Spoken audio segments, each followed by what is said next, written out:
Vamos a comenzar con una oración el estudio de este hermoso libro, Preparación para la crisis final. Oremos. Padre nuestro que estás en el cielo, Señor, en el nombre de Jesús, muchas gracias, Padre, por este momento que nos das tan hermoso de poder reunirnos como tu iglesia. Pequeño grupo de tus fieles desea estudiar tus enseñanzas, desea, Padre, aprender de tus consejos que tú nos dejas ahora para poder prepararnos. Amén. Que tu Santo Espíritu pueda ayudarnos a entender y que la bendita compañía de tus santos ángeles nos rodeen allí donde cada uno de nosotros se encuentra. Amén. Te rogamos por los que estamos aquí, llegarán y por los que escucharán después en este video. Te lo suplicamos en el precioso nombre de Jesús. Amén. Amén. Amén. Bien, hermana, nosotros estamos estudiando el capítulo 9, vamos a hacer la segunda parte. Llegamos hasta la página 87, donde están los 4 ángeles sueltan los vientos. Sí. El libro Primeros Escritos se fue una de las primeras visiones de la hermana White, donde ella ve este evento de los ángeles o del tiempo del fin, donde los ángeles ya comienzan a liberar a los demonios, porque la paciencia de Dios se ha terminado. Ella dice así en la página 36 de Primeros Escritos: vi que los 4 ángeles iban a retener los vientos, señalado en Apocalipsis 7 del 1 al 3, mientras no estuviese hecha la obra de Jesús en el santuario. La obra de Jesús en el santuario es una obra determinante para que la ira de Dios todavía no se manifieste a los mortales. ¿Por qué? Porque Cristo en el santuario significa misericordia y perdón.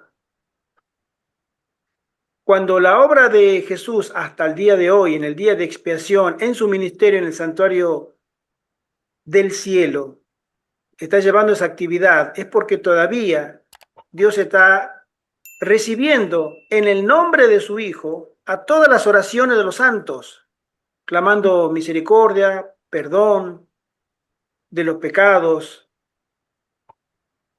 porque Cristo está en ese lugar intercediendo como sumo sacerdote. Él está interpuesto entre la ira de Dios y los pecadores. Y acá dice que los 4 ángeles estaban reteniendo los vientos porque Cristo estaba en el santuario celestial. Hasta que no saliera del santuario, no caerían las 7 últimas plagas.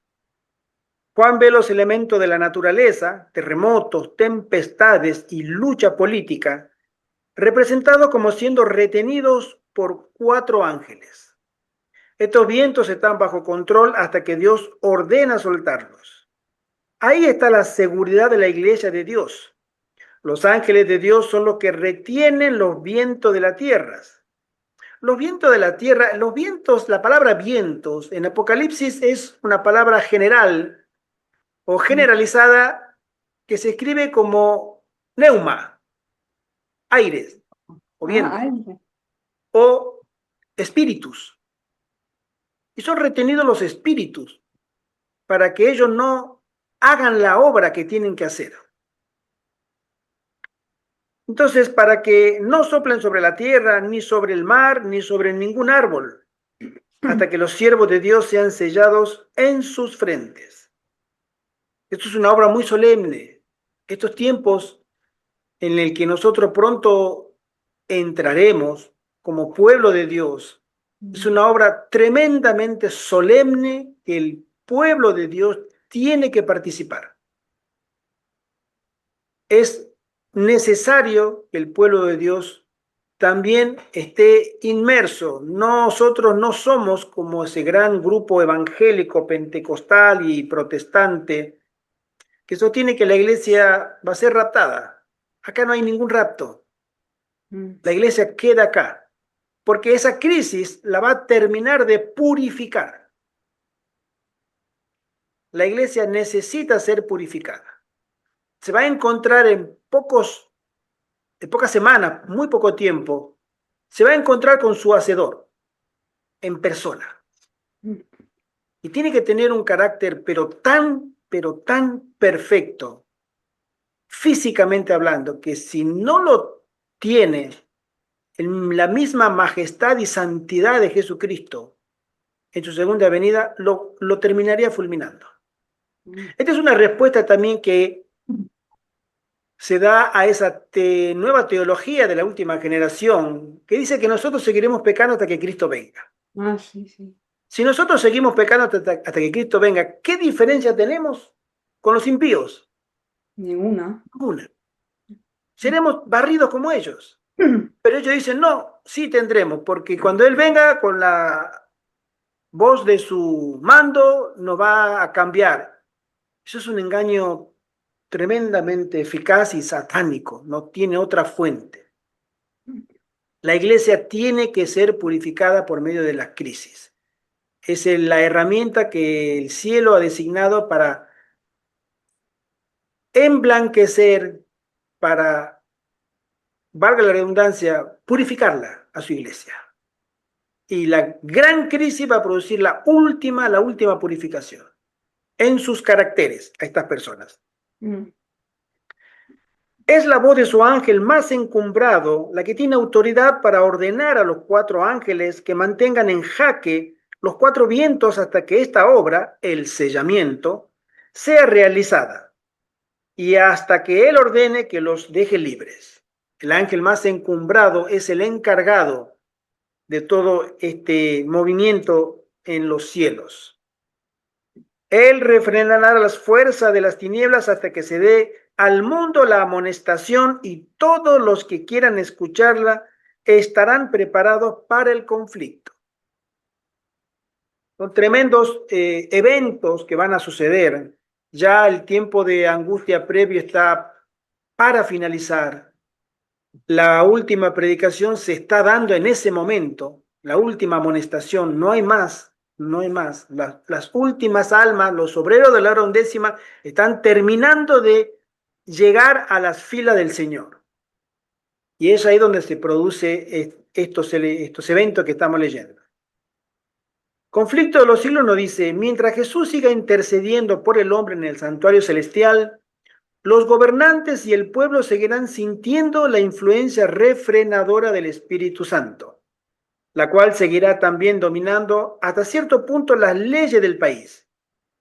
Si no fuera por estas leyes, el estado del mundo sería mucho peor de lo que es. Mientras que muchos de nuestros legisladores son agentes activos de Satanás, Dios tiene también los suyos entre los caudillos de la nación.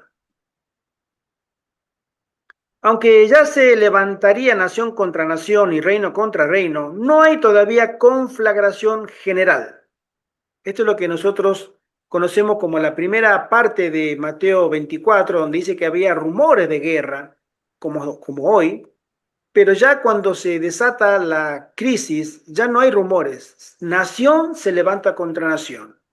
Y el caos generalizado de nación contra nación, o mejor dicho, bloque de naciones contra bloque de naciones. El mundo entra a una vorágine de destrucción masiva como no tenemos idea. Un saludo a nuestra querida hermana Gina. Bendiciones, hermana. Buenas tardes, hermana. Buenas tardes. Todavía los 4 vientos son retenidos hasta que los siervos de Dios sean sellados en sus frentes. Entonces las potencias de la tierra ordenarán sus fuerzas para la última gran batalla.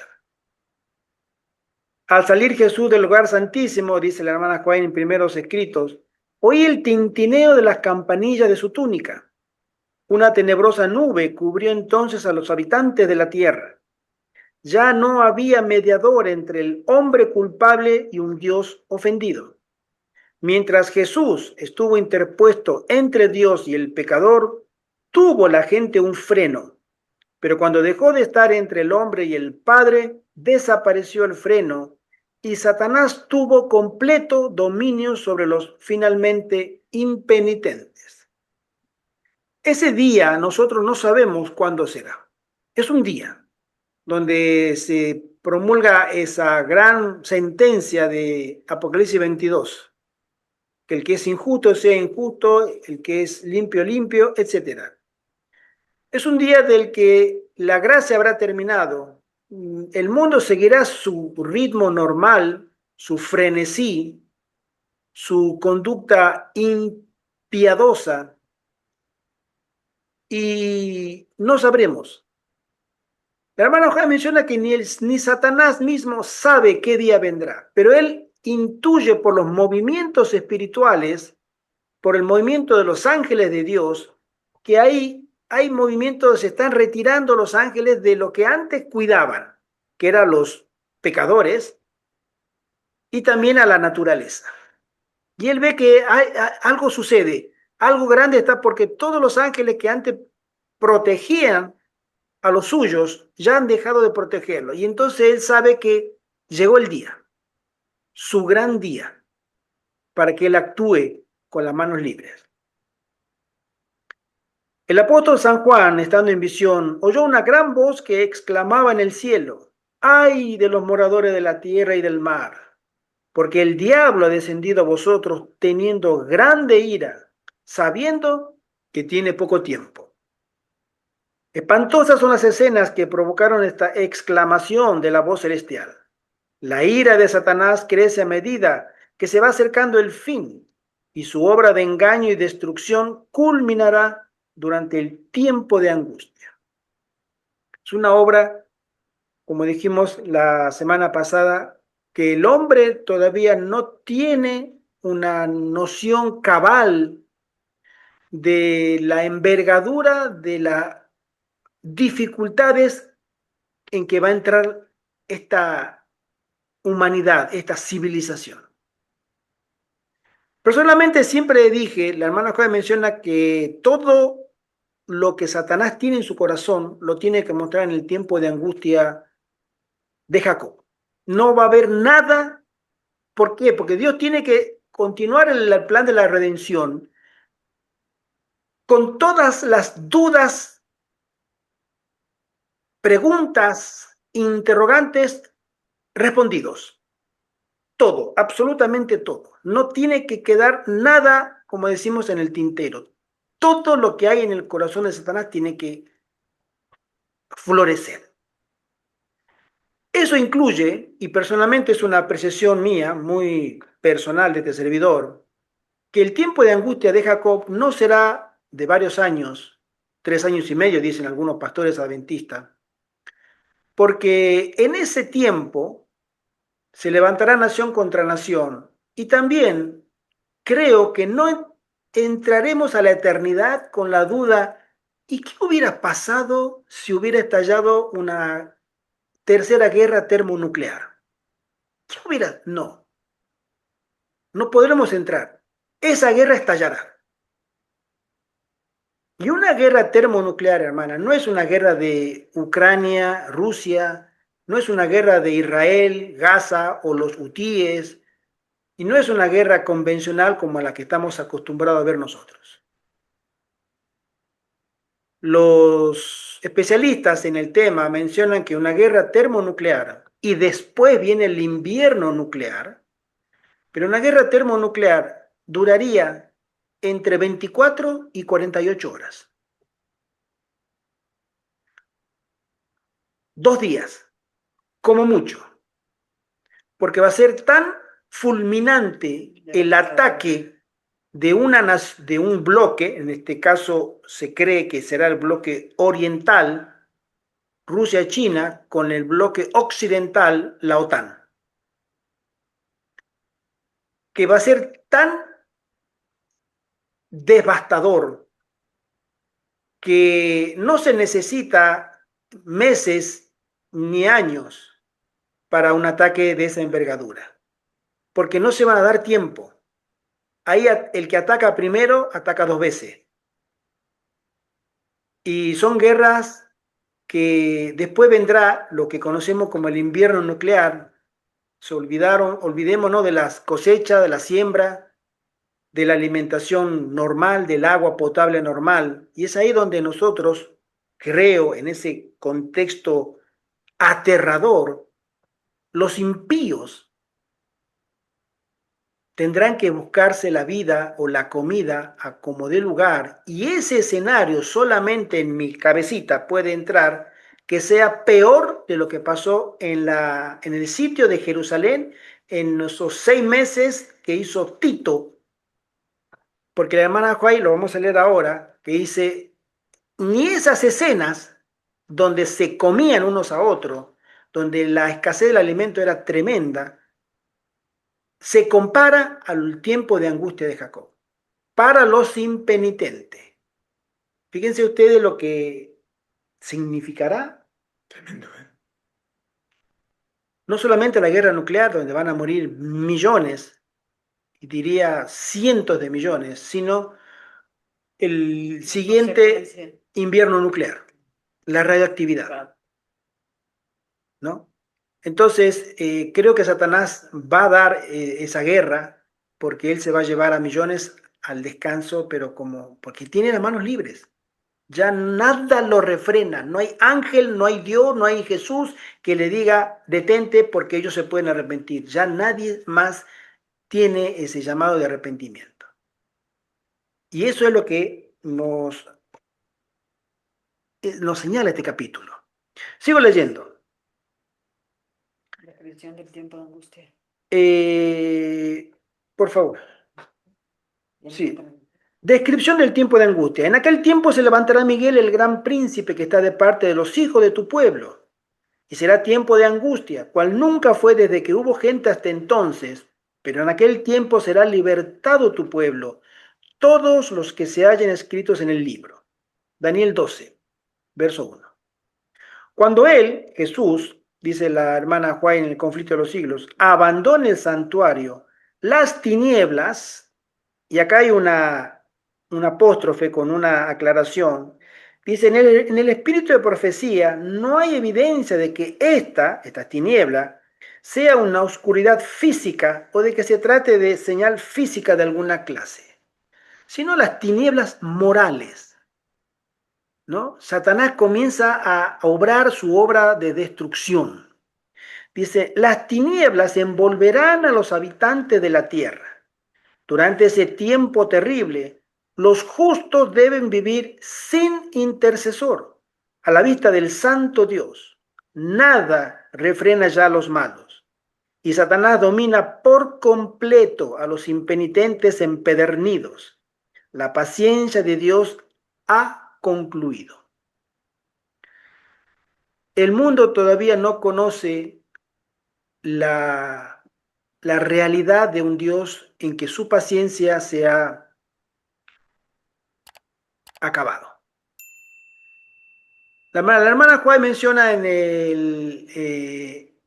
la historia de la redención, ella dice que el mundo antediluviano, cuando Dios había perdido la paciencia con esta gente que era tan mala que su pensamiento era solamente hacer el mal, continuamente. Bueno, ella menciona que para esa gente se acabó la paciencia, pero para Noé y su familia no. Y él preservó a esa familia, pero también menciona que Satanás fue obligado a quedarse en la tierra para sufrir los castigos de la ira de Dios a un mundo impenitente. Y Satanás mismo, dice la hermana Huay, temió por su vida con la ira de Dios en el mundo antediluviano. Siendo él espíritu, pero él el desenfreno de la naturaleza y la destrucción que hubo, Satanás temió por su vida. Bueno, ahora esto va a ser aún peor, porque ya todo el mundo impenitente es dejado en manos de Satanás. El mundo ha rechazado su misericordia, despreciado su amor y pisoteado su ley. Los impíos han dejado concluir su tiempo de gracia. El Espíritu de Dios, al que se opusieron obstinadamente, acabó por apartarse de ellos. Desamparados ya de la gracia divina, están a merced de Satanás, el cual sumirá entonces a los habitantes de la tierra en una gran tribulación final. Como los ángeles de Dios dejen ya de contener los vientos violentos de las pasiones humanas, todos los elementos de contención se desencadenarán. El mundo entero será envuelto en una ruina más espantosa que la que cayó antiguamente sobre Jerusalén. Flavio Josefo, un historiador romano judío, presenció, estuvo él intercediendo, él era judío de nacimiento, pero nacionalizado, tenía la ciudadanía romana, era lo que conocemos hoy como un corresponsal de guerra. Y estaba para ir escribiendo todas las crónicas del general Tito en sus viajes. Y él fue mandado varias veces a las facciones judías dentro de la ciudad para que depusieran las armas, porque Tito no quería destruir la provincia de Judea, que era una provincia romana. No la quería destruir. Pero los judíos eran tan especiales que creían que Dios todavía estaba con ellos peleando de su lado. Y que no le tenían miedo ni a los romanos, así como en la antigüedad los había libertado de los filisteos, de los cananeos, de los amalecitas y de los jebuseos y de los amorreos, y siempre decía, Jehová pelea por nosotros. Y estaban pensando que tenían esa misma suerte en ese momento. Y ellos muy envalentonados, no querían absolutamente rendirse. Y este hombre, Flavio Josefo, narra de que les iba personalmente a interceder de parte del Imperio Romano, del general Tito. Tito los mandaba, ve y dile que se entreguen, no queremos sangre, no queremos masacre, que se entreguen y se terminó que nos entreguen a los revoltosos, a los que son problemáticos, lo que sería que nos den a los terroristas, esos que están, los sediciosos. A eso los queremos, pero a toda la provincia, todos los que están adentro de la ciudad, no les haremos daño.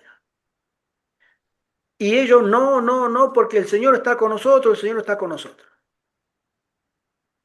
Y se desencadenó, los soldados romanos, menciona Flavio Josefo, estaban tan cansados de la maldad de los judíos y de su pretendida situación de privilegio ante su Dios, que eso los ponía más furiosos. No tenían escapatoria. No tenían, estaba sitiada la ciudad completamente. Alrededor de Jerusalén, todas las águilas romanas estaban plantadas y desde marzo del año 70 hasta octubre, 6 meses. Y en el mes de la expiación de Yom Kippur, ya, ya la gente, los judíos estaban muriendo de hambre, otros ya habían muerto de hambre y se los comían, no había nada, era el caos total. Y aún así, Tito no quería destruir la ciudad, porque estaba ese templo que él lo consideraba una joya de la antigüedad y quería preservarlo. Pero cuenta Flavio Josefo que uno de los romanos, sacó un arco por la noche con flecha y en la punta de la flecha una llama de fuego. Y no aguantaba más y tiró. Voló, entró a la ciudad y comenzó un incendio. Ese incendio se propagó de una velocidad tal que entró el caos interno completo. Y al ver esa confusión, los romanos de afuera, ellos querían entrar y destruir porque ya estaban cansados, después de 6 meses plantados ahí alrededor de la ciudad, querían hacer la faena e irse. Tito vuelve a mandarlo por última vez a Flavio Josefo, a decirle, ve y dile que se entregue, porque ya los soldados no los puedo detener, no puedo parar a mis hordas que están sedientas de sangre. Dile a esos judíos que se entreguen y se rindan. Y los judíos nada. No, que nuestro Dios pelea con nosotros, Jehová pelea con nosotros. Y ya con eso, ya la ciudad ardiendo, los soldados que ya... Tito les ordenaba que no entraran y no atacaran. y los soldados ya estaban locos. Y ese era el castigo divino que Jesús había predicho que vendría sobre esa ciudad que había matado al Hijo de Dios. Tenía ese cargo y Dios había venido a cobrarse la deuda. Y eso es lo que, en esa situación, lo que viene ahora para el tiempo de angustia, a nivel global, en los 5 continentes, se dará esa situación. Un caos generalizado que solamente se puede explicar por intervención directa de demonios en las personas. Los soldados estaban ciegos de odio para con los judíos. Tito le decían, el templo no, no lo destruyan al templo. Y como los judíos se escondían en el templo, decían, bueno, no nos matarán porque en el templo está La gloria de Dios. la gloria de Dios, ¿no? Y nada, los soldados estaban enceguecidos del odio que tenían durante tantos meses y que no se querían rendir. Una cosa muy triste. Continúa y dice así el conflicto de los siglos. El pueblo de Dios se verá entonces sumido en las escenas de aflicción y angustia descritas por el profeta Jeremías, llamada el tiempo de la apretura o el tiempo de la aflicción, el tiempo de la angustia de Jacob. Porque así ha dicho Jehová, hemos oído voz de temblor, espanto y no de paz. Se han tornado pálidos todos los rostros. ¡Ah! ¡Cuán grande es aquel día! Tanto que no hay otro semejante a él. Tiempo de angustia para Jacob, pero de ella será librado. Jeremías 30, 5-7. Está muy cerca el momento en que habrá en el mundo una tristeza que ningún bálsamo humano podrá disipar. Cuando Cristo deje de interceder en el santuario, se derramará sin mezcla la ira de Dios de los que son amenazados, los que adoran a la bestia y a su imagen y reciben su marca. Esta es lo que dijimos recién, el fin del tiempo de la gracia o el fin de la intercesión de nuestro Señor como sumo sacerdote en el lugar santísimo. Él finaliza esa tarea y el mundo obviamente no sabremos cuándo será, pero lo que va a suceder inmediatamente después, sí podremos, aquellos que tengan, los siervos de Dios, conocimiento que va a haber un desencadenamiento de eventos, digamos, catastróficos y supondrán, comienzan a caer las plagas. Ya no hay más gracia. El Espíritu Santo comienza ya, obviamente, a tener mucho contacto, muy estrecho y directo con su pueblo. Exactamente como el Espíritu Santo dirigió la iglesia primitiva, dirigirá también en el mundo a la iglesia del Señor del fin. Sí, hermano José Antonio. Se puede ver un paralelismo entre el arca de Noé y el diluvio, y luego también Jerusalén sitiada por Tito y la desgracia tan grande que fue una destrucción para la ciudad y para el pueblo. Pues este paralelismo lo podemos aplicar a este fin del mundo. Porque a Noé no le hicieron caso. A Jesucristo lo condenaron a muerte y no le siguieron. Y ahora este mundo, en el año 2025, no cree tampoco Jesucristo.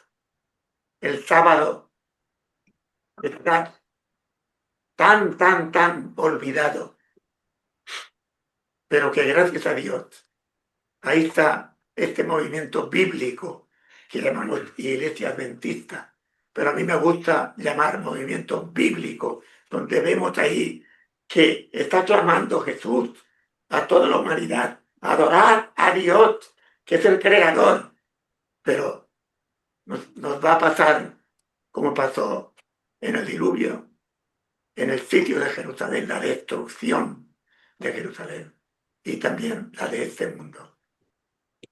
Así es, hermano. Nosotros tenemos tiempo ahora para poder hablar de estas cosas, tomar decisiones, decisiones calculadas, decisiones con tiempo, bien meditadas, y llegará un momento en que este tiempo de misericordia del que hoy disponemos se habrá terminado. Y se habrá terminado para todos, no para algunos, para todos. Especialmente los primeros de la lista son los adventistas. Porque son los adventistas los que más saben y ellos son ante Dios más responsables. Por eso el tiempo para ellos se le termina primero. Recordemos que Ezequiel capítulo 8 y 9 habla de las abominaciones y habla también del juicio de Dios hacia la casa de Israel, y se comienza por los sacerdotes, los que enseñan, y después por el pueblo. Es tremendo lo que viene. Hermanita Graciela, un saludo, bendiciones. Buenas tardes, hermana. Que el Señor te ¿Cómo bendiga. están, hermanitos? Un gusto verlos. Igualmente. Saludos. Igualmente. Bendiciones. Bien, estamos en la página 89, hermana Graciela. Dice así: se iniciará pronto. La hermana Joy menciona en Conflicto de los siglos y Joya de los testimonios. Dice así: el tiempo de angustia, cual nunca fue después que hubo gente, se iniciará pronto. Y para entonces necesitaremos tener una experiencia que hoy por hoy no poseemos y que muchos no pueden lograr debido a su indolencia. Esa palabra indolencia la hemos repetido muchas veces acá porque la hermana Joel la cita muy seguido en el caso de Lot. Lot, dice ella, sufría de indolencia. Dilación. Dilación, son sinónimos. La indolencia, la dilación, son palabras que significan para después. Vamos a dejar todo para después. Sí es cierto, pero después. Lot tenía ese problema, él tenía que tomar decisiones, pero lo tomó después, a la fuerza. Y con toda la pérdida que conlleva esas actitudes. ¿Sí? Un espíritu belicoso agita al mundo.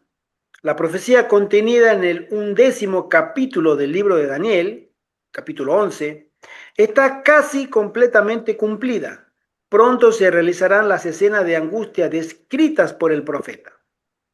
Como el acercamiento de los ejércitos romanos fue para los discípulos una señal de la inminente destrucción de Jerusalén, esta apostasía, la legislación dominical, la triple alianza y el repudio de los principios de la Constitución norteamericana, esto habla específicamente de los Estados Unidos de Norteamérica. Esta nación es una nación testigo o una nación que marca el rumbo de los acontecimientos finales. Podrá ser para nosotros una señal de que se llegó al límite de la tolerancia de Dios y de que nuestra nación, los Estados Unidos, colmó la medida de su iniquidad y de que el ángel de la misericordia está por emprender el vuelo para nunca volver. Nosotros sabemos, hermano, por la Biblia y los grandes patriarcas, que Dios tiene medidas. Dios tiene medida para este mundo, Dios tiene medida para las naciones, Dios tiene medida para los pueblos, Dios tiene medida para las familias y Dios tiene medida para las personas. Dios, en su llamada infinita misericordia, Él siempre está dispuesto a perdonar. Pero esa infinita o sin fin de la misericordia es en su carácter. Pero nosotros rechazamos tanto esa misericordia que nosotros nos volvemos inalcanzables por voluntad propia de esa infinita misericordia. Y eso colma la medida de Dios. ¿Se acuerdan de Nínive y Jonás? Sí. 40.000 personas dicen que vivían en esa ciudad, tremendamente grande para la época. 3 días de camino. Y Dios no quería destruirla. Y manda a un profeta, que ese profeta la verdad que tenía bastante cositas en su vida. Deja mucho que desear. No era un profeta modelo, pero era profeta. Dios lo eligió de profeta a él. E insistió con él. Fíjense que si a mí me llama el Señor en sueño, en visión, y me da la gracia de, primero, comunicarse conmigo directamente. Y que me diga a mí, Gerardo, ve para Madrid a predicar en un sueño. Él me dice, ve a Madrid a predicar y yo me voy para Asturias. Y me voy y termino en Galicia. Y se me terminó ahí la península ibérica porque si no sigo más para arriba. Y el Señor en su misericordia me dice, no, no, no, no, no, yo te voy a mandar, aunque no quieras, vas a llegar. Bueno, y aún así todo, la maldad de esa gente, que ya era el colmo, Dios no quería destruirla. Y llegó este profeta, que a pesar de que tenía lo que tenía, él en unas jornadas, caminando, lo escuchó la gente, tan pecadora, pero escuchó, dijo, ¿cómo este hombre no lo conocemos? Pero dice que viene un juicio de Dios y que esto en 40 días va a quedar chicharrón todo esto, va a quedar nada. Y escuchó hasta el rey. Y el rey dijo, vamos a hacerle caso a este profeta. Una ordenanza real, todo el mundo se va a arrepentir. Y vamos a hacer ayuno. Y vamos a poner a hacer ayuno al perro, al gato, al burro y al pato y a la tortuga. A todo, hasta los animales van a hacer ayuno. A ver si Dios tiene misericordia de nosotros.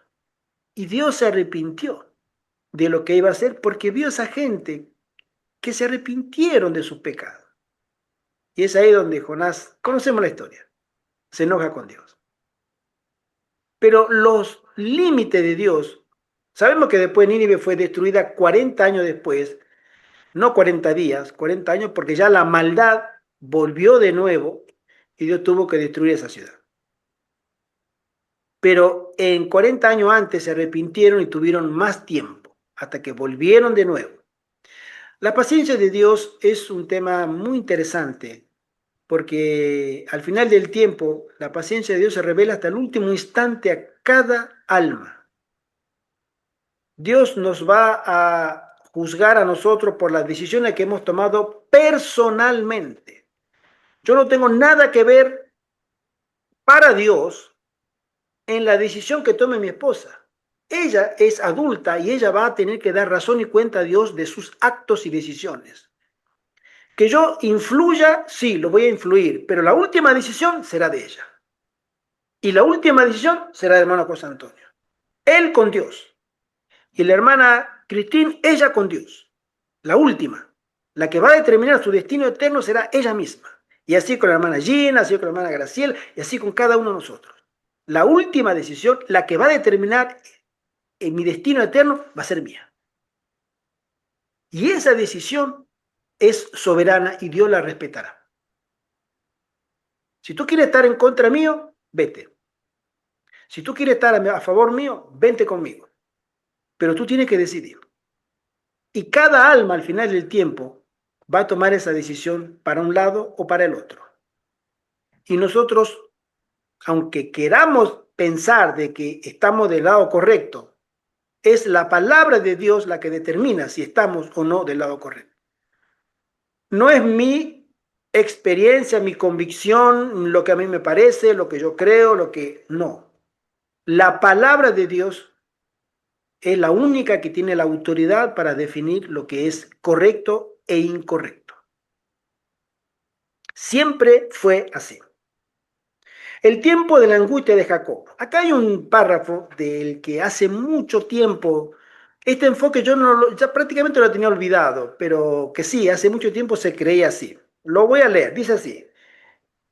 Vi que los 4 ángeles iban a retener los vientos mientras no estuviese hecha la obra de Jesús en el santuario, y que entonces caerían las 7 postreras plagas. Estas enfurecieron a los malvados contra los justos, pues los primeros pensaron que habíamos atraído los juicios de Dios sobre ellos y que si podían raernos de la tierra, las plagas se detendrían. Se promulgó un decreto para matar a los santos, lo cual los hizo clamar día y noche por su libramiento. Este fue el tiempo de la angustia de Jacob. Entonces todos los santos clamaron en angustia de ánimo y fueron libertados por la voz de Dios. Primero escrito. De este párrafo inspirado se deducen dos conclusiones. Esto se creía hace muchas décadas en el adventismo. Yo lo recuerdo porque estaba en esa época y lo que menciona acá. Primero, dice, el tiempo de la angustia de Jacob abarca el período que va desde la promulgación del decreto de muerte hasta la liberación de los hijos de Dios. Tiempo durante el cual ellos clamaban con angustia por la intervención divina. O sea que acá tenemos en teoría tres tiempos de angustia. El tiempo de angustia previo, que comienza con un gran evento y termina con la finalización de Jesús en el santuario celestial. Tiempo de angustia previo. Comienza el tiempo de angustia desde la finalización de la gracia hasta el decreto de muerte, y desde el decreto de muerte hasta la aparición de Jesús, el tiempo de la angustia de Jacob. ¿Se entiende? Tiempo de angustia previo, tiempo de angustia y tiempo de angustia de Jacob. Pero hoy normalmente se enseña que el tiempo de la angustia de Jacob comienza directamente cuando Jesús sale del santuario. O sea, el tiempo de angustia se llama directamente tiempo de angustia de Jacob. Termina el tiempo de la gracia y comienza el tiempo de angustia de Jacob con la primer plaga, como esto. En realidad no cambia mucho el enfoque. No cambia porque es tiempo de angustia igual. Pero el tiempo de angustia de Jacob por el decreto de muerte, porque se toma una relación en la experiencia de Jacob cuando él sabe que su hermano venía para destruirlo o tomar venganza. ¿Sí? Viene con sus 400 soldados y acá me van a hacer un ajuste de cuenta y yo de esta no me salvo. Es lo que él quiere. Entonces él toma, o sea, la iglesia adventista toma esa figura desde el tiempo de angustia que es el decreto de muerte cuando él sabe que su hermano Saúl viene a destruirlo. Que acá se toma como el tipo del decreto de muerte. Y el decreto de muerte es ya comenzadas varias plagas, porque habla en plural. Lo sigo leyendo. El punto 2 dice, establece el comienzo de este periodo de la angustia de Jacob después del comienzo de la caída de las plagas.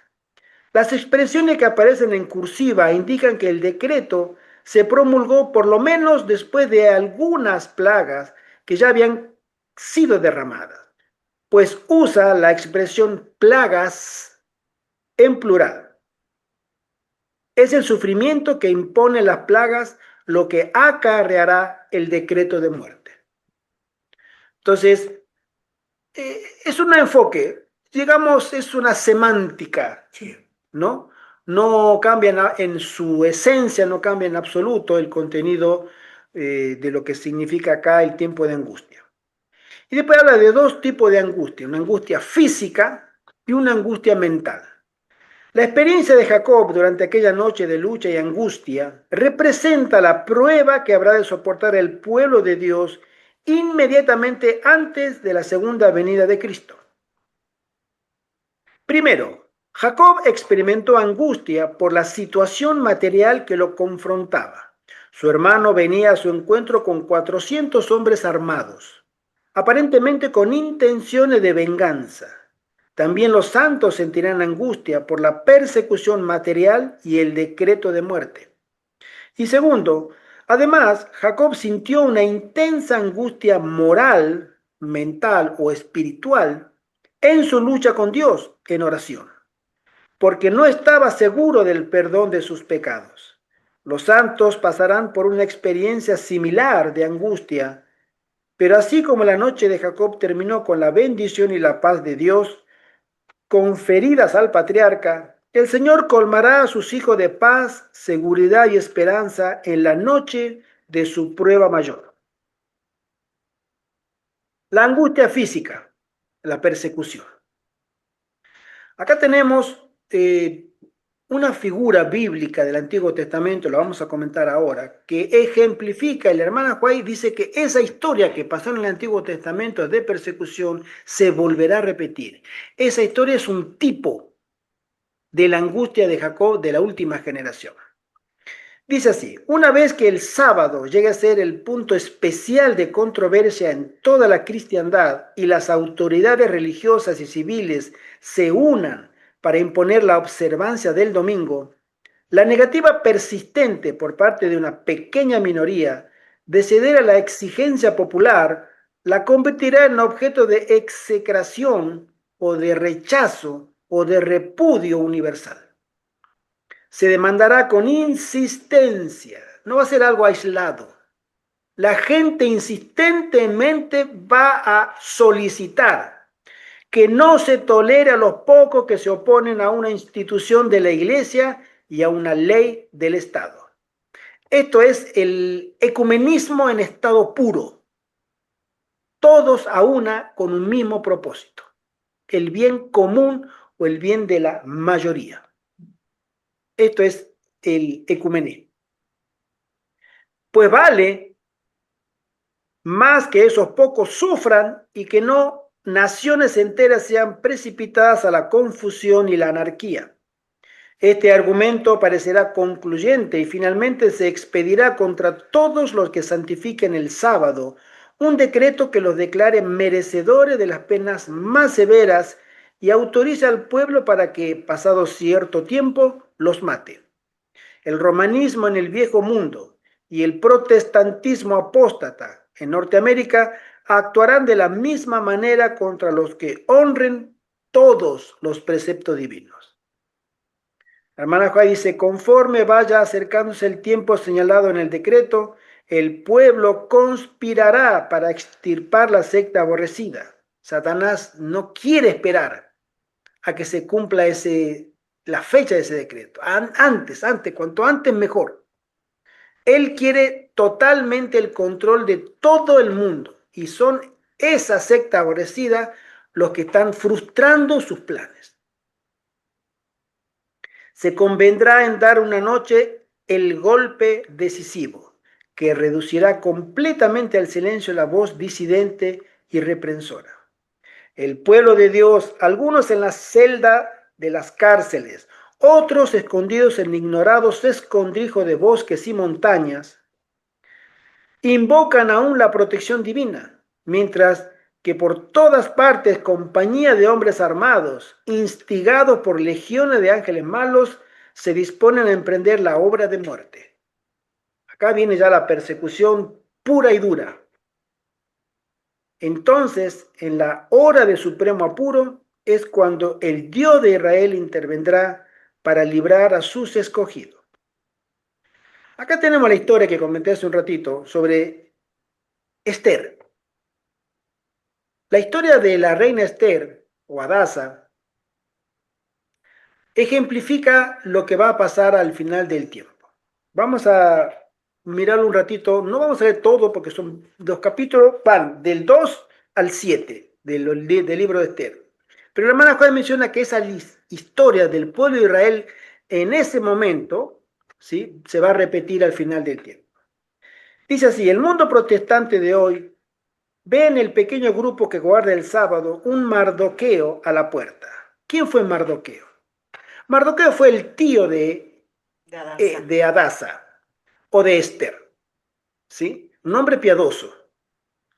Su carácter y su conducta, que expresan reverencia por la ley de Dios, son una reprensión constante para los que han desechado el temor de Jehová y están pisoteando su sábado. De alguna manera hay que deshacerse del molesto intruso. Mardoqueo, otra vez, según se relata en el libro de Esther, era un hombre de buenas intenciones que denunció ante el rey una intriga para quitarle la vida. Amán, hay una historia con este Amán, gran enemigo de Mardoqueo y del pueblo judío, mandó hacer una horca para matar a Mardoqueo, pero cuando pensó que sus planes iban a realizarse, ocurrió todo lo contrario. La horca que había preparado para Mardoqueo sirvió para él mismo. El decreto para matar a los judíos fue anulado e impuesto contra los enemigos de ellos. Así también ocurrirá en los últimos días de la historia. Los enemigos de la verdad procurarán destruir a los que guardan los mandamientos de Dios, pero el Señor intervendrá y librará a sus pueblos, y los enemigos serán destruidos con sus propias armas. Vamos a hablar un poquito de Esther. Si nosotros miramos el libro de Esther en el capítulo 2, ¿sí? Donde Esther es proclamada reina, nosotros sabemos que el rey Asuero había hecho una gran fiesta y la llama a su reina para exhibirla, porque era una mujer muy, muy bella. Y esta mujer dice, no, no se me ocurre ir. La reina Basti. La reina Basti, la reina consorte en ese momento. Entonces el rey dice, ¿cómo que no? Y digamos, su gabinete político le dice al rey, mira rey, eso que las mujeres delante del público te haga como dicen acá, un feo de esa manera, eso no tiene perdón. Desaire. No tiene perdón. ¿Cómo a ti, tu mujer te va a decir que no? Entonces el rey dice, no, tiene razón, esto ya, esta mujer ya no va a ser más reina. Vamos a hacer un concurso para buscar otra reina. Y es elegida esta muchacha, Adasa, Esther, para reemplazar, y es elegida y es amada por el rey. Después, Mardoqueo denuncia una conspiración contra el rey. Mardoqueo era el tío que trabajaba también en la corte real del rey, y él tiene acceso, que escucha por ahí por la noche que le iban a hacer un complot al rey para matarlo. Y él, fíjense ustedes, escucha eso y da parte a las autoridades, y estos que iban a conspirar son apresados y son ajusticiados. Y se quedó en la nada. Y él quedó como si nada. Después sucede el tema de que el rey una noche no podía dormir y se va y dice, bueno, tengo insomnio, me voy a la biblioteca a leer un poco. Y cuando se va a la biblioteca se entera por las crónicas recientes lo que había sucedido y dice, ¿cómo este hombre me salvó la vida a mí y yo ni enterado estoy? ¿Quién es este hombre? Y lo hace traer. Y ahí es donde él comienza a tomar mayor notoriedad. Pero este rey, obviamente, tenía su mano derecha política, que era Amán. Y he aquí la historia de Amán. ¿Por qué? Si nosotros vamos a lo que sería el Génesis, vamos a, muy rápido, en Génesis capítulo 17, lo voy a leer rápido, del verso 8 al final, al verso 16, dice así. Entonces vino Amalek y peleó contra Israel en Refidim. Esto fue cuando Moisés sale con toda la hueste del pueblo de Israel de Egipto. Y camino a la Canaán terrenal, en su peregrinaje, se encuentra con varias tribus locales en el camino. Y una de esas eran los amalecitas. Y dice, y dijo Moisés a Josué, escoge los varones y sal a pelear contra Amalek, el rey de los amalecitas. Mañana yo estaré sobre la cumbre del collado y la vara de Dios en mi mano. Esta es la famosa guerra. Este no es, ese es Génesis. Perdón, dije Génesis, es Éxodo, me equivoqué. Perdón. Éxodo 17, 8 al 16. Perdón, dije Génesis. Génesis, Éxodo. Ahí va. Dije, la vi a la hermanita Cristina que se hace. Sí, sí, sí. Yo también, yo no Bueno, encontraba el versículo. Errar es humano, ¿no? No, pero Bien. lo bueno es que uno se dé cuenta. Exacto. Entonces, ¿usted se acuerda de esa guerra donde vienen los amalecitas y pelean contra el pueblo de los varones, los que estaban dispuestos? Pero mientras Moisés tuviera el báculo con el brazo levantado. Y entonces ahí es donde él prevalece, los soldados de Moisés. Y cuando se cansa el brazo, se cae y ahí prevalecen los amalecitas. Y así, después vienen dos hombres, Josué y el otro Uri, le levantan el brazo hasta el final del día y prevalece el pueblo. Y es ahí donde en el versículo 14, Éxodo 17, 14 dice, y Jehová dijo a Moisés, escribe esto para memoria en un libro, y di a Josué que raeré del todo la memoria de Amalec, de debajo del cielo. Y Moisés edificó un altar y llamó su nombre Jehová Nisi, que significa Jehová es mi estandarte. Y dijo, por cuanto la mano de Amalec se levantó contra el trono de Jehová, Jehová tendrá guerra con Amalec de generación en generación.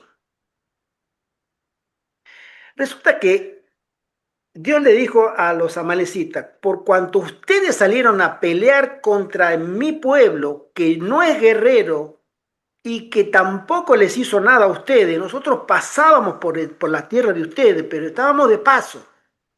Pero por cuanto se alzaron contra mi pueblo, ustedes están en la lista negra. Yo voy a hacer guerra con ustedes por siempre. Resulta que este pueblo, descendiente de este pueblo, ¿se acuerdan de la historia de Saúl? Y de ese rey que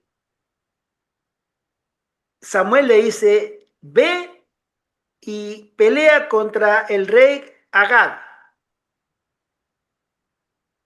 Agageo, que era descendiente de los amalecitas. Y esa era la venganza final que dijo, y no dejes nada, no dejes ni animales, ni niños, ni mujeres. ¿Por qué? Porque ese pueblo era completamente pagano, trataban con demonios, y Dios le dijo, no perdones nada, mata todo, para que sea exterminada de la superficie de la tierra esta nación que ya en la época de Moisés quiso matar al pueblo de Israel. Y fíjate, sale, en 1 Samuel capítulo 15, sale Samuel a la guerra y destruye todo. Pero cuando vuelve, regresa victorioso, contento, y le sale al encuentro el profeta Samuel y le dice, así que has cumplido la palabra de Dios, que Dios te mandó a la guerra y te dio la victoria. Sí, sí, he ganado, completamente hice todo lo que el Señor me mandó, yo lo hice y hemos ganado. Qué bien. Entonces el profeta Samuel le dice, ¿y yo qué escucho? Balido de oveja, los animales que yo escucho. Ah, bueno, resulta que el pueblo me dijo que no destruyéramos todo, porque queríamos sacar lo mejor del botín y lo queríamos traer y ofrecer a Jehová en gratitud por la victoria. Eran los mismos descendientes de estos. Entonces, Samuel le dice, te has equivocado. Así no es. Vamos a mirarlos rápidamente. 1 Samuel capítulo 15, Verso 8. 15:8 dice, y tomó vivo a Agag, rey de Amalec, todavía esa tribu existía, pero a todo el pueblo mató a filo de espada, y Saúl y el pueblo perdonaron a Agag, y a lo mejor de las ovejas y del ganado mayor, de los animales engordados, de los carneros y de todo lo bueno, y no lo quisieron destruir, pero todo lo vil y despreciable destruyeron. Esa es a veces lo que nos pasa a nosotros. Dios nos manda a hacer algo y nosotros lo hacemos a nuestra forma, Manera, sí. a nuestra manera. Dios nos manda a salir de las ciudades, pero nos manda a salir de las ciudades como puesto de avanzada. Y a veces nosotros queremos hacerlo a nuestra manera. Dios nos manda a que nos consagremos.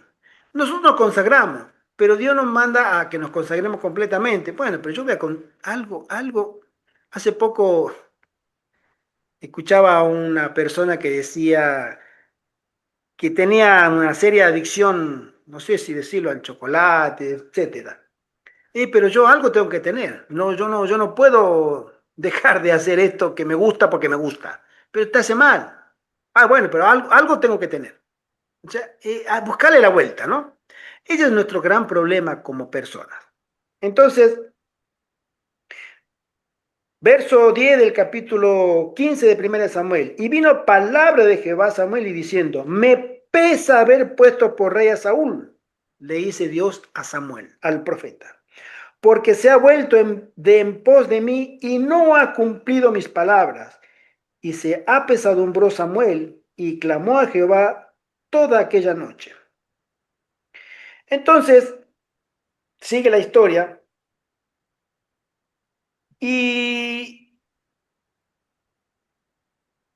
Samuel al final mata a Agageo, que era rey de los amalecitas. Esa era la venganza final que quería darle Dios y no se la pudo dar, porque Saúl desobedeció, ¿sí? Entonces Saúl es destituido, le dice Dios, mira, yo no te quiero más por rey, ni a ti ni a tu casa. Si tú hubieras permanecido fiel, hoy no tendríamos la casa de David por la descendencia de Jesús, sino tendríamos la casa de Saúl. Pero Saúl no fue obediente, ¿sí? Y en el verso 22 dice, y Samuel dijo, se complace Jehová tanto de los holocaustos y víctimas como en que se obedezca a las palabras de Jehová. Ciertamente el obedecer es mejor que los sacrificios y el prestar atención que la grosura de los carneros. Porque como pecado de adivinación es la rebelión, y como ídolo e idolatría la obstinación, por cuanto tú desechaste la palabra de Jehová, él también te ha desechado para que no seas rey.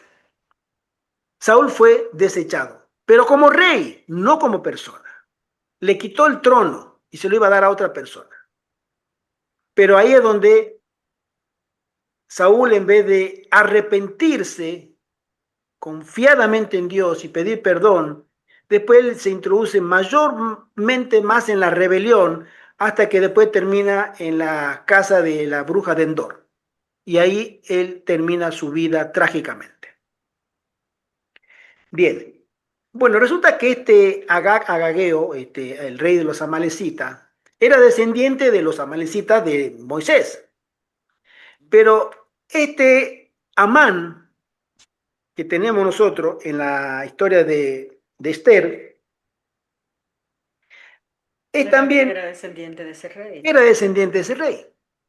O sea que hay una línea de perseguidores ancestrales del pueblo de Dios, de la familia de los amalecitas, ¿sí? Y este rey que dice, bueno, en el capítulo de Esther 3, verso 10 dice, entonces el rey quitó el anillo de su mano y lo dio a Amán, hijo de Amedata, Agageo, enemigo de los judíos, que era Agag, era el rey que tenía que haber matado a Saúl. Y este Amedata Agageo era descendiente de ese rey. Y sigue la línea de enemigo del pueblo de Israel. Por eso se la tenía jurada. Dice, ustedes mataron a mis antepasados, ahora es mi venganza. ¿Sí? Entonces, continúo leyendo. Dice así, Cuando el decreto de muerte. cuando el decreto promulgado por los diversos príncipes y dignatarios de la cristiandad contra los que observan los mandamientos suspenda la protección y la garantía del gobierno y los abandone a los que tratan de aniquilarlos, el pueblo de Dios huirá de las ciudades y de los pueblos y se unirá en grupos para vivir en los lugares más desiertos y solitarios. Muchos encontrarán refugio en puntos de difícil acceso en las montañas. Como los cristianos de los valles del Piamonte, convertirán los lugares elevados en la tierra en santuarios suyos y darán gracias a Dios por la fortaleza de las rocas. Pero muchos seres humanos de todas las naciones y de etnias, clases, grandes y pequeños, ricos y pobres, negros y blancos, serán arrojados en la más injusta y cruel servidumbre. Los amados de Dios pasarán días penosos, encadenados, encerrados en cárceles, sentenciados a muerte, algunos abandonados adrede para morir, de hambre y sed en sombríos y repugnantes calabozos. Eso es lo que le espera como prueba para pulir carácter. Y el pueblo de Dios sufrirá eso. La hermana Juan menciona que los últimos vestigios de imperfección de carácter terminarán en estas situaciones. Eso va a ser lo último que se necesite para que el carácter sea un fiel reflejo de perfección como el de Jesús. Carácter perfecto. Pero tienen que pasar esa prueba. Cárcel, privación, frío, hambre, sed, demora. Ningún oído humano escuchará sus lamentos, ninguna mano humana se aprontará a socorrer. Bajo el subtítulo Refugio Divino, veremos algunas páginas más adelante en este capítulo la hermosa contraparte de esta situación en la protección y el cuidado de Dios por sus hijos, así como en la maravillosa compañía de Cristo y de los ángeles. Pronto vi, dice la hermana Juan en primeros escritos, que los santos sufrían gran angustia mental. Parecían rodeados por los malvados moradores de la tierra. Todas las apariencias estaban en su contra y algunos empezaron a temer que Dios los hubiese abandonado al fin para dejarlos perecer a mano de los malos. Pero si sus ojos hubiesen podido abrirse, se hubieran visto circundados por los ángeles de Dios. Quedaría la gente en libertad para matarlos. Acá viene el tema de la persecución, como dijimos hace un rato, en estado puro. Ya no hay freno a los hombres para que persigan para matarlos, no solamente para encarcelarlos, encontrarlos y matarlos a los hijos de Dios. Por eso ellos claman día y noche: Señor, vienen a matarme, vienen a matarnos, vienen a matarme a mí, Señor, por favor. Y ellos claman día y noche por el cuidado, porque saben que su suerte ya está, si los encuentran, su suerte está echada. Satanás quería tener el privilegio de exterminar a los santos del Altísimo, pero Jesús ordenó a sus ángeles que velaran por ellos. Pronto vi que los santos sufrían gran angustia mental, parecían rodeados por los malvados moradores de la tierra. Pero los santos no los escuchaban, como Jacob estaban luchando con Dios. Los hijos de Dios se verán entonces sumidos en aquellas escenas de aflicción y angustia que los profetas describieron como el tiempo de angustia de Jacob. Ascienden al cielo los clamores de los fieles y perseguidos. Y como la sangre de Abel clamó desde el suelo, hay voces que claman a Dios desde la tumba de los mártires, desde los sepulcros del mar, desde las cuevas de las montañas, desde las bóvedas de los conventos. ¿Hasta cuándo, Señor, santo y verdadero, no juzgas y vengas nuestra sangre de los que moran en la tierra? Amén. Amén.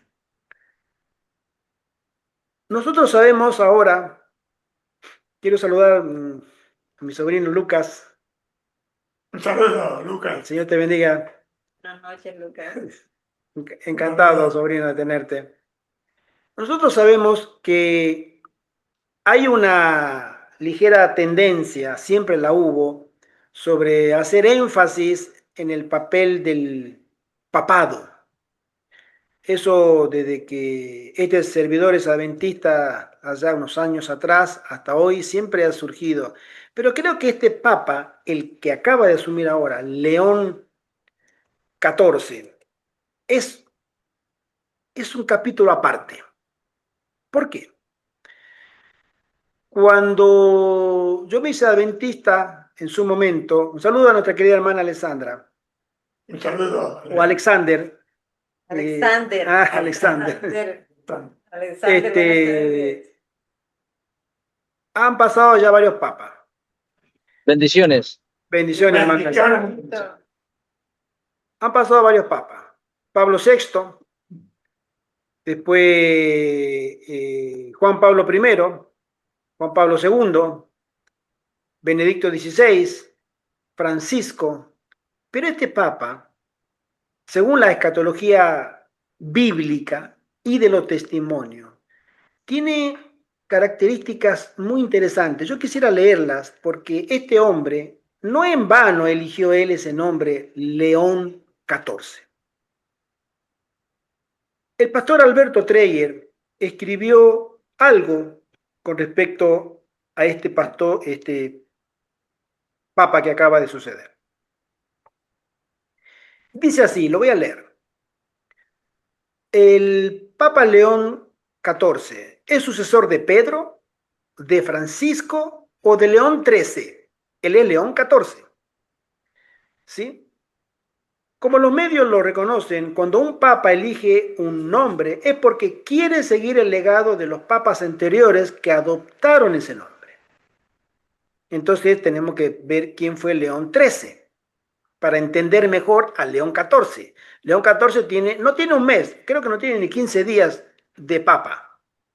Pero si tú quieres entender a este hombre, mejor entiende a los que le precedieron en su nombre. Porque ellos eligen el nombre, no se lo dan, ellos lo eligen. ¿Por qué? Porque se identifican con el papa predecesor del cual tomaron el nombre y le tomaron el número que le sigue. El último fue León XIII. Dice así, Francisco no eligió el nombre de un papa, sino el de un fundador de una orden mendicante. ¿Por qué? Porque resulta que Francisco tenía que darle una cara apacible, cara bondadosa al catolicismo, porque quien se la había quitado era Benedicto XVI, ¿sí? El papa alemán.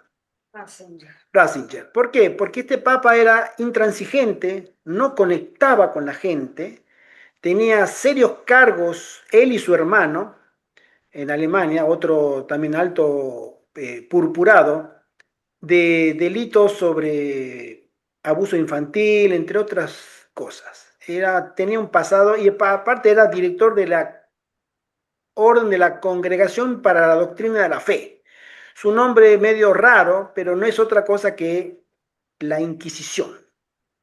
O sea que él era el director actual, siglo XXI, de lo que fue la Inquisición en la Edad Media. El Tribunal del Santo Oficio. El Tribunal del... Yo de santo no tiene nada, pero sí. Entonces, él era un hombre muy rudo, digamos, pastoralmente hablando, y no conectaba con la gente. Entonces, todo lo que había hecho Juan Pablo II en sus viajes, el Papa viajero, y conectó a todo el mundo con Roma, y abrió sedes en donde no iba, y viajó a lugares donde ningún Papa fue, etc.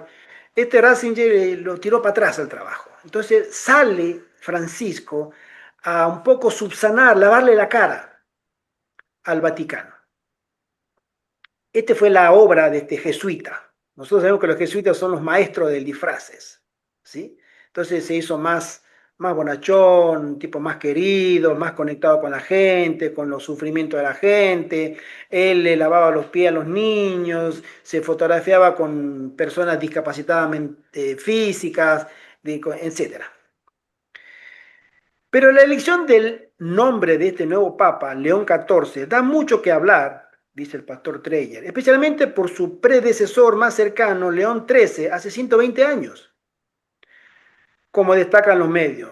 ¿Querrá seguir su legado? Ahora miremos lo que fue León XIII. León XIII, para que tengamos una idea, fue el papa de la época en que Elena de White, en la década de 1880, comentó que iba a venir una ley dominical. Y vino la ley dominical, pero no prosperó, no se hizo oficial. En el año 1888. La ley fue en Estados Unidos ingresada por el senador Blair en mayo y discutida en el Congreso en diciembre del año 1888. Interesante por el Congreso de Minneapolis de 1800. Bueno, en eso fue en Estados Unidos, pero en Roma, en los mismos días, estaba León XIII. Y León XIII opinaba, fíjense lo que opinaba él de la democracia. Él escribió esto de la democracia, dice así. Y la libertad de culto y la libertad de conciencia. Esto es lo que decía León XIII. Declaró que la libertad de culto es la peor de las libertades. No puede ser suficientemente maldecida o aborrecida. En su encíclica Rerum Novarum, defendió a los trabajadores y por eso lo consideran el padre de la doctrina social de la Iglesia y requirió para ello la imposición del domingo para beneficio de los trabajadores. 1890 aproximadamente. Fue en esa época cuando Elena de White advirtió sobre la marca de la bestia en relación con la imposición del domingo, pero no pudieron. ¿Habrá pensado Robert Francis Prevost, o Prevost, este nombre de este hombre norteamericano, venido a papa, que ha llegado la hora de seguir su legado? Interesante pregunta. Vayamos más atrás. León III, en la misma línea de los leones, los papas, fue quien coronó el 25 de diciembre del año 800 a Carlos Magno en el Sacro Imperio Romano y lo declaró defensor de la Iglesia. León X propició la venta de indulgencias y excomulgó a Lutero y persiguió a los protestantes. Este es el papa, no de Elena de White, es el papa de Lutero. Otro león.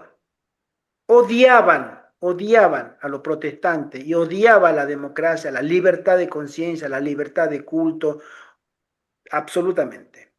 León XII, el antecesor de León XIII, reorganizó el sistema educativo y erradicó las sociedades bíblicas bajo influencias jesuíticas, así como los judíos.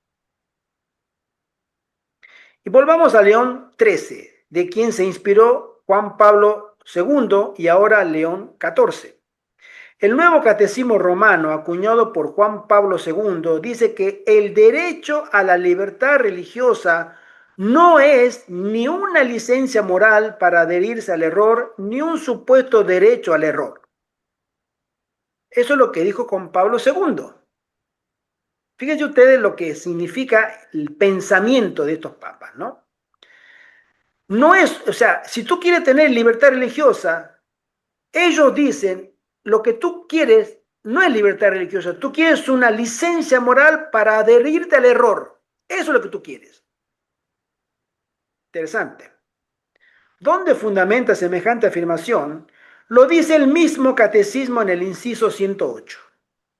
En los papas presuntamente más conservadores del siglo XIX y del siglo XX, esto es León XIII y en Pío XII, quienes nunca asimilaron los conceptos de libertad de conciencia. En su encíclica Immortale Dei, la Constitución Cristiana de los Estados, encíclica del año 1885, León XIII insistió en su condenación al protestantismo por su principio de libertad de conciencia. Joyitas, que interpretaba como dejar hacer a quien quisiese lo que se le diese la gana. Por eso la Iglesia Católica ahora no pregona la libertad de conciencia, porque le es absolutamente contraria a todos sus principios de dominio absoluto, sino que ellos a la libertad de conciencia la llaman tolerancia religiosa. Es decir, yo te dejo, yo soy católico, tú eres protestante, bueno, pero yo te voy a dejar ahí que te me acerques, pero no mucho, y cuidado con lo que estás haciendo.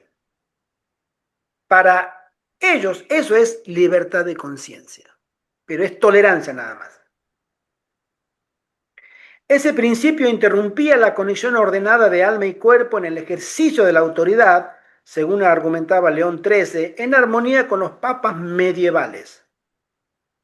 En el año 1888, León XIII insistía en que es ilegal requerir, defender o garantizar libertad incondicional de pensamiento, expresión oral o escrita o de adoración, como si fuesen tantos derechos dados por la naturaleza al hombre. La libertad en estas cosas pueden ser toleradas donde hay una causa justa. La libertad debe ser mirada como legítima, no más allá de permitir una facilidad más grande para hacer el bien, pero no más lejos.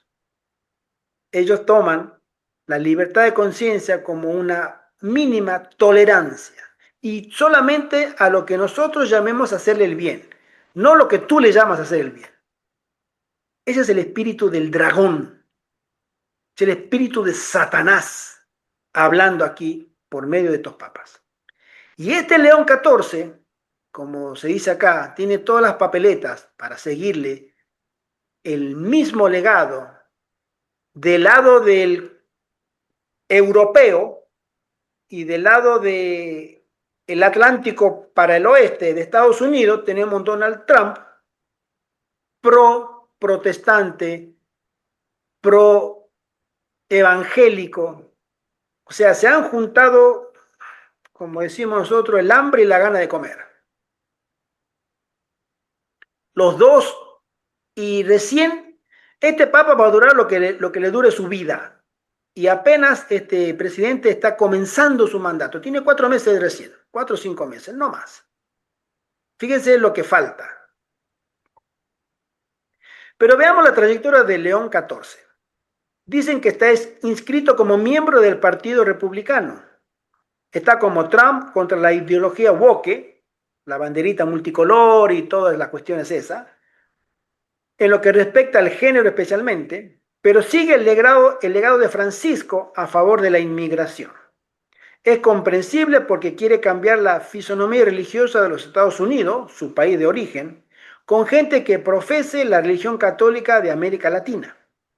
Es decir, está a favor de la inmigración porque quiere catolizar con millones de inmigrantes latinoamericanos que son católicos para plantarlos en Estados Unidos, como lo quiso hacer siempre, obviamente, la guerra de secesión o la guerra civil de Estados Unidos, era que la Iglesia Católica, que eso lo cuenta Chick y lo cuentan los historiadores, los jesuitas también, que Estados Unidos quería infiltrar a millones de los suyos, especialmente los irlandeses y los latinoamericanos, para que el país deje de ser protestante.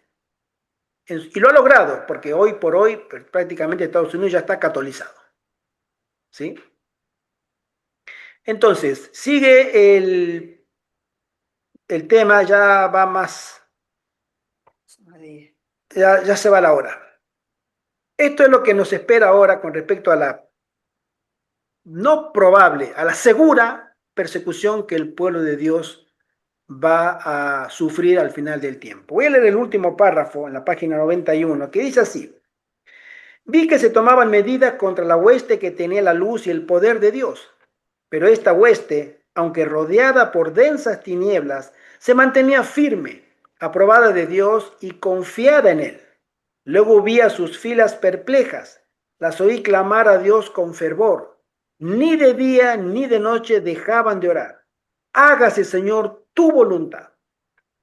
Si ha de servir para gloria de tu nombre, da a tu pueblo el medio de escapar. Líbranos de los paganos que nos rodean. Nos han sentenciado a muerte, pero tu brazo puede salvarnos. Tales son las palabras que puedo recordar. Todos parecían hondamente convencidos de su insuficiencia y manifestaban completa sumisión a la voluntad de Dios. Sin embargo, todos, sin excepción, como Jacob, oraban y luchaban fervorosamente por su liberación. Fue una hora de tremenda y espantosa angustia para los santos. Día y noche clamaban a Dios para pedirles que los librase. A juzgar por las apariencias, no había posibilidad de escapar. Los malvados, saboreando de antemano su triunfo, exclamaban: ¿por qué no os libra vuestro Dios de nuestras manos? ¿Por qué no os escapáis por los aires para salvar la vida? Pero los santos no los escuchaban.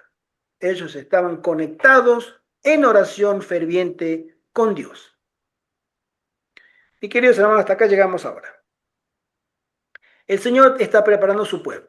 Este pueblo, con estas características de santidad, de entrega y de fe, es el que va a pasar la prueba. Si nosotros, si este servidor o cualquiera de nosotros presentes y de los que escuchen, no calificamos a este nivel de santidad, no podremos pasar esta prueba.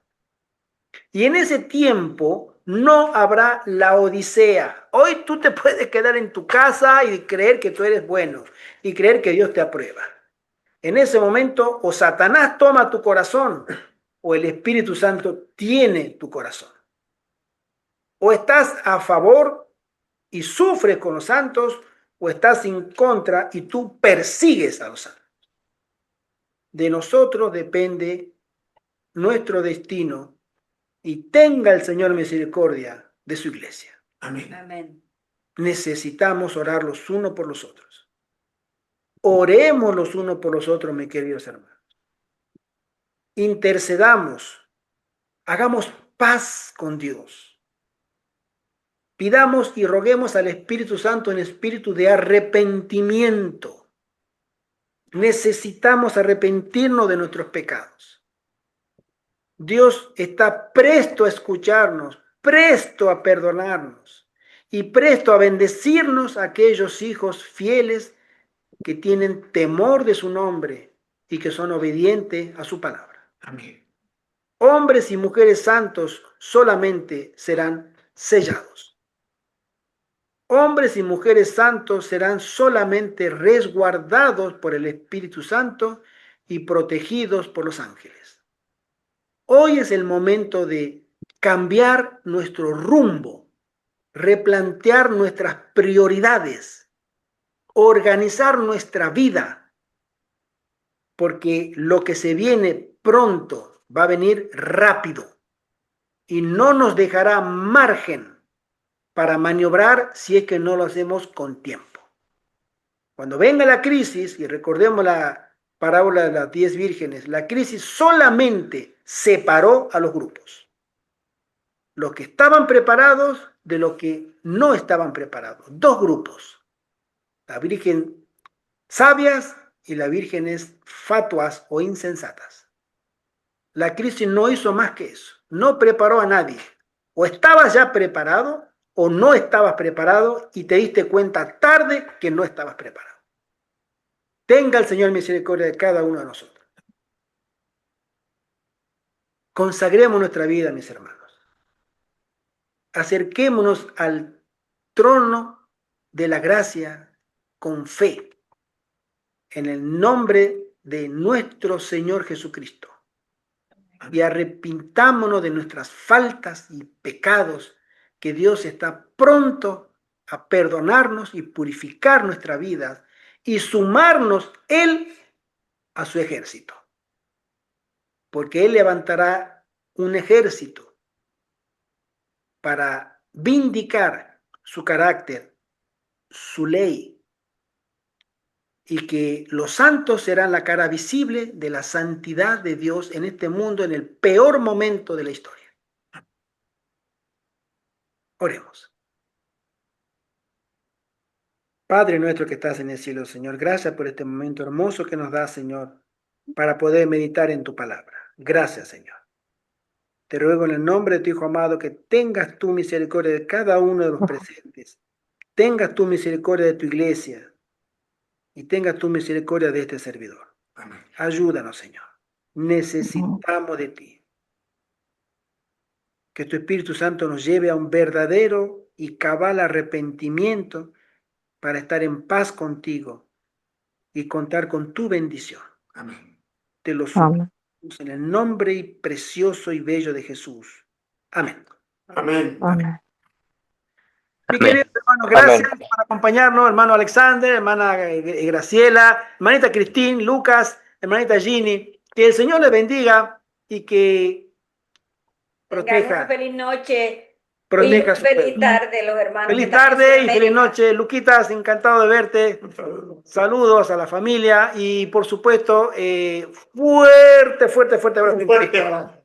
Fuerte abrazo para todos. Nos veremos el sábado, Dios mediante, para continuar el sábado a la tarde con la tercera parte de este capítulo hermoso. Ya lo terminaremos y con el tema la angustia mental. Bendiciones y que el Señor les bendiga. Maranata. Cristo viene muy pronto. Maranatha. Maranatha, hermanito. Maranata.